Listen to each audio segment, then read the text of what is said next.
how to log into your HelloFresh account. So let's get started. First thing first, open your web browser and go to the HelloFresh website. Once you are on the HelloFresh website, all you have to do is look for the login option available there. On the top right corner of the home page, click on the login button. After you click on the login button, all you have to do is type in the email address associated with your HelloFresh account and enter your password. After entering your credentials, click the login button to access your account. If you have two-factor authentication set up, you may be prompted to enter a code sent to your phone or email.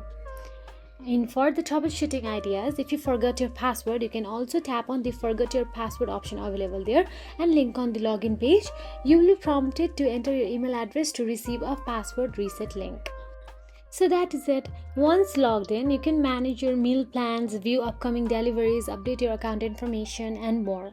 So that's it. If you found this video helpful, please like, share and subscribe our channel, and thank you so much for watching.